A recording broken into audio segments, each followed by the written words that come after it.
All right, so welcome back to the channel. I'm so grateful that you're here. As you look around, you can tell it's not winter anymore in California. It's a beautiful day. The temperatures are rising. It's short sleeve weather, and that can only mean one thing, that summer is around the corner. In fact, we're just a couple weeks away from summer, and for you as an overlander or car camper, it means it's time to put away your diesel heater. Now, we have a diesel heater for all those winter months to keep us warm. What's the equivalent during the summer months? And that is a portable air conditioner. Now, I don't see a lot of these out on the trail, and it makes me wonder why, when I see so many diesel heaters to go out in sub-zero miserable temperatures, but during the summer, look, the kids are out of school, it's blue skies, very limited rain. Why aren't I seeing a lot of air conditioners out on the trail to keep you cool when you're sleeping at night in your tent or in your vehicle? Well, this video is going to do a quick showcase of the Zero Breeze Mark II portable air conditioner. That's right, portable AC on the top of a mountain.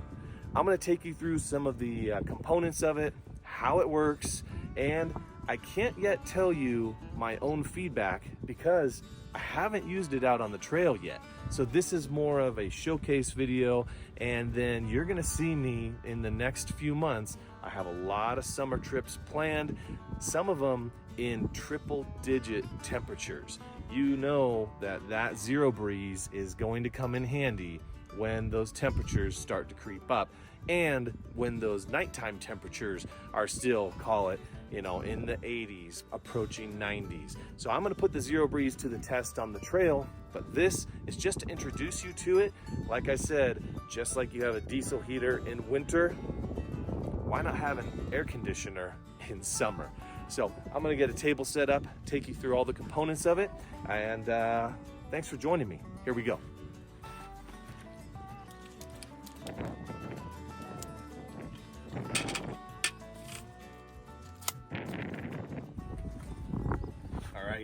So here it is, the Zero Breeze Mark II with the extra battery.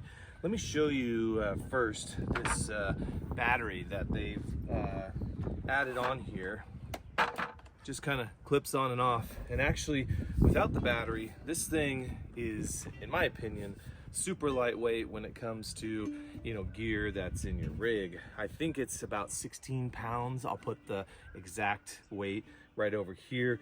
The battery, which has a little handle so that it's easy to carry, I don't know, feels almost the same weight.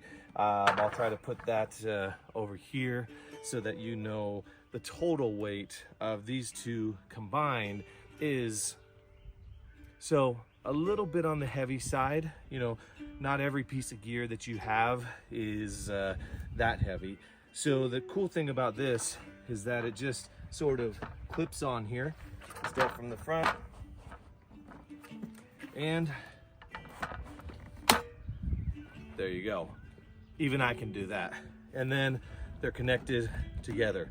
Now, the connection between the Zero Breeze and this battery is not when you snap it together. There's actually, if you look back here, a 24-volt connection there, and on the battery, same thing here. So I'm gonna go grab all the accessories to this and connect this up so that we can get power to the Zero Breeze Mark II. Hang on. All right, so all the accessories I put into a little bag that I got off Amazon, super cheap. But that first connection that you need to make is just this tiny little 24-volt cable, and plugs in. There's a little kind of channel there that directs you which way to plug this in. And then there's a little, I don't know, a nut, so to speak, or a bolt that you can twist that on to make sure that these stay on no problem at all. In your rig, whether at night, they don't come unattached. They just sort of screw on. Now, the one complaint is not a lot of room to get your fingers up in there to twist this, but that's the one complaint I have so far. It's not that bad of a deal. So gone ahead, plugged this in. Now we can turn this around and let me show you kind of the functionality of the Zero Breeze here. So around front here, you have the fresh air intake, and this is the vent that the cool air comes out of. Also, down on the battery, you have the power button to power on the battery, 2 USB ports, 1 USB-C port, and then there's a 12-volt plug there as well. So you can use this battery to charge other things like your phone or whatever you might need to do. Control panels are all up here. Now, one thing I highly recommend getting if you are considering the Zero Breeze is this adapter right here. This adapter goes on, and it probably won't go on too easy for me because I'm filming it as we speak. And this adapter is so that you can use some of the included air ducts or ducts, and these stretch out pretty long, and attach it here, drawing in the fresh air. And then there's another adapter here that puts out the cool air. Now, what's this for? This is if you want to put your Zero Breeze Mark II outside of your tent or your vehicle, and you need to then run the tubes for the fresh air intake into your tent, and again here with this adapter, the cool air into your tent or vehicle. But for now, let's go ahead and just use this with the original kind of screen that's on there. Again, pretty easy to change between setups in terms of the Zero Breeze. Now, if this whole front side is going into your tent or vehicle, the back side is what you want to exhaust out of your tent or vehicle, or you want to have this outside of your tent or vehicle to begin with. This is where the warm air comes out. You all know with an air conditioning system, you get cold air out the front, but it puts warm air out the back through the process inside. And that being said, you can't just plop this down inside your tent because it will defeat the purpose if you just left it like this. Cold air would be coming out, warm air would be going into your tent. So you have to exhaust these out in a certain way. And again, Zero Breeze has an adapter for that. And it goes on very easy, just like everything else. Snaps on there, just like so. Little button here to push to remove it. Now, you're saying there's a lot of moving parts, so it seems. To be honest, all you would really need to do is put on this adapter and then these 2 tubes that come with it, and direct that warm air, the exhaust, so to speak, out of your tent or vehicle, and you would be good to go. With one other thing, and that is, we all know when you're running an air conditioner, you end up with a little bit of condensation. Well, Zero Breeze has solved for that with a little tube that you would attach down here. Easy to attach, just a little rubber hose, and then any liquid, any condensation that's being created inside of the air conditioner is going to be sent out through that tube, and obviously you would want this to drip or to be outside of your tent. So very easy, sleek design, small, compact for really what you get out of it. And I'm going to take you through the control panel here. Let's get this thing turned on. Let's find out if it pumps out cold air or not. Okay, so let's turn this around, and here is your control panel. Power button, plus or minus on the fan speed there. This is fan only. This is called rocket mode, which basically is just a max mode, pumping as hard as it can. AC mode. A sleep button, which I believe turns off all the other lights so that when you're sleeping, you don't have a bunch of LED lights glaring at you when you're trying to get some rest. And then this is a light which illuminates here. So let's go ahead and turn it on. First, you need to turn on the battery down here. It beeps a couple times. You see some lights light up there. We're all plugged in, ready to go. Then turn on the power button. And if you listen close, I know you hear some wind right now.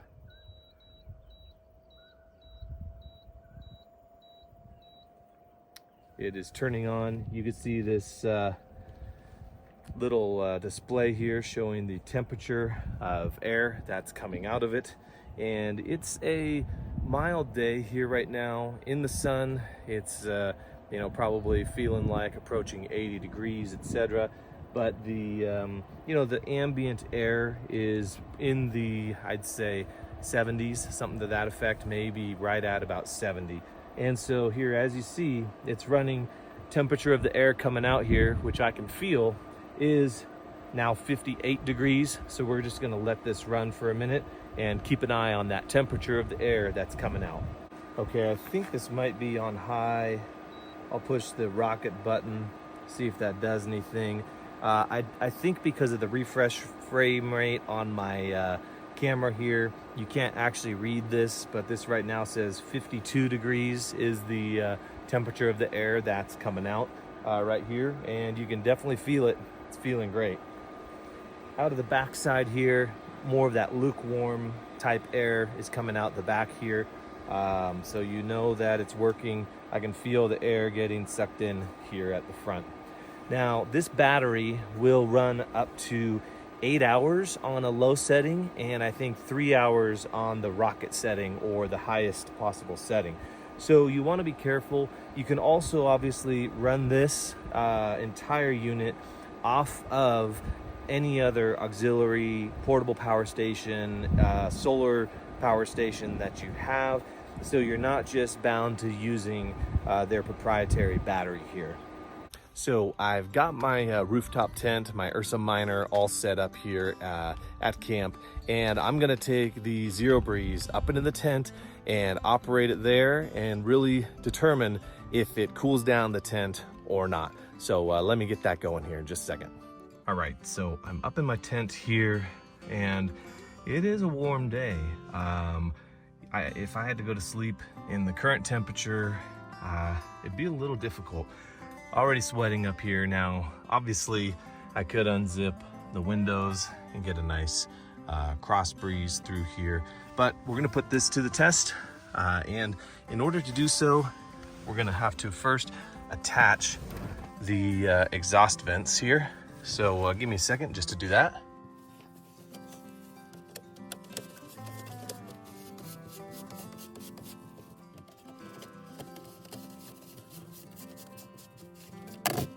Okay, now we're gonna direct these vents outside the tent,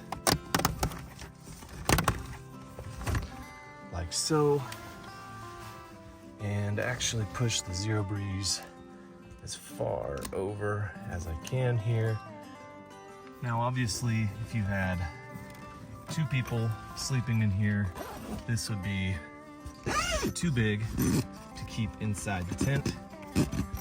That's obvious, but in my case, if it's just me, I can run this thing up here, no problem.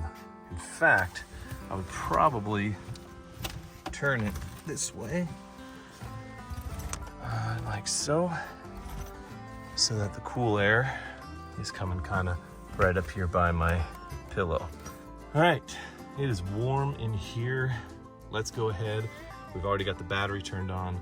Let's get the Zero Breeze turned on. As you can see, rocket mode there is activated. So it is on high right now. Let's turn this fan up. You can't see the screen, or maybe you can. Yeah, you can now. 61 degrees is the temperature of air that's coming out right now. I can already feel it starting to get cool. Let's see what it's like here in a few minutes.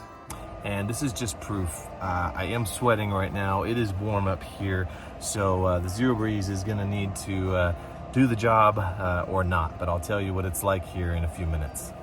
All right, so I've been running the Zero Breeze Mark II for about 10 minutes now here inside the tent, And when I started out, I forgot a thermometer. I should have had that to be able to tell you what the exact temperature was.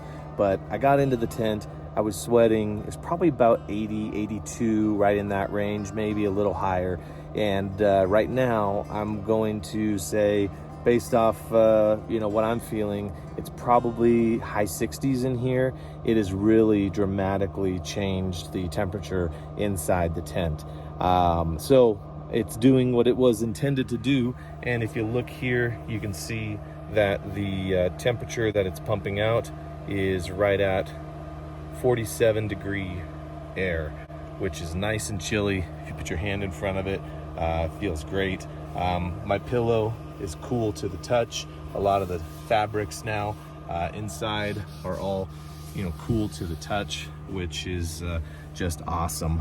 So maybe the one thing that the Zero Breeze has that might be considered a negative is the sound. Now it probably sounds a little louder in the video than it does in real life, but for me, I love a white noise. I usually run a white noise sound of rain when I'm sleeping, so this is actually perfect for me.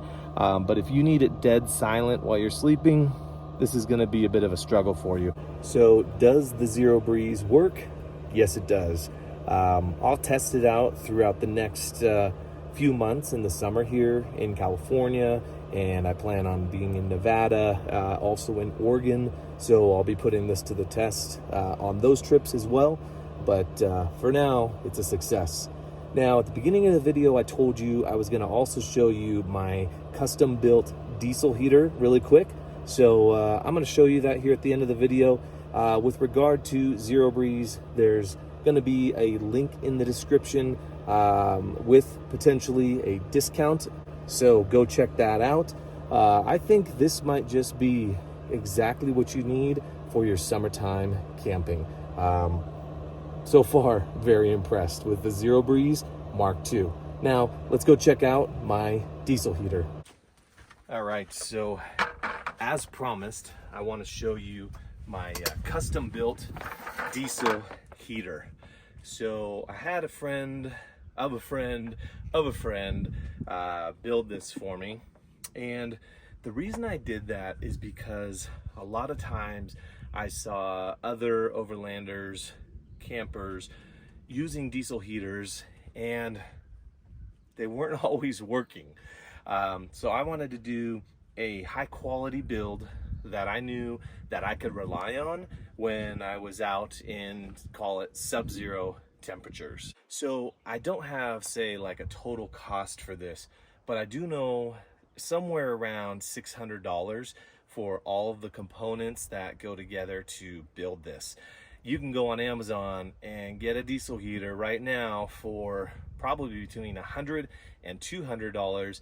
Yeah, you may need to build it and do a few things, but those are the ones that I tend to see failing on other YouTube videos, and as I've been out with some folks. So this here, spending a little more, you're gonna end up getting what you pay for. So this is built in kind of that Pelican box style. This is an Apache 3800 box. These bolts here are holding the actual diesel heater into place inside the unit here. On this end, this is where the hot air comes out. Here's a little vent. There's actually a computer fan, I believe it is, that kind of draws air in to keep it cool inside of the unit here. And this is obviously the exhaust. There's a metal tube and a muffler, I won't bore you with that, that comes out to exhaust the diesel heater. On the side, this is a, I believe, 1 gallon tank bolted in here as well. And then attention to detail, there's even a little exhaust here that you can, if that's the right word for it, that you can loosen if you're going up or down in elevation, so that you can just release pressure inside there. Also, when it's running, you want to have this loosened, because as the fuel is going down, it's creating, that negative pressure in there. So you want to be able to have a little bit of an ability for some air to flow into the fuel tank.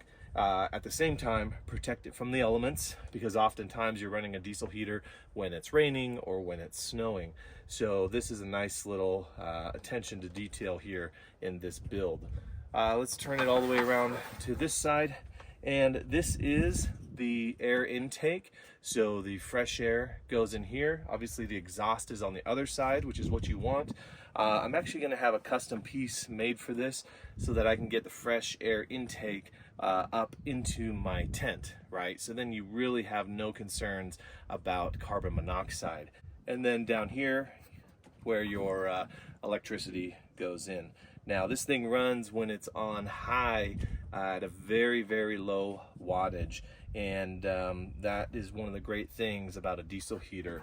Additionally, all winter I had this full, and all the trips I did throughout the winter, I still have this much left.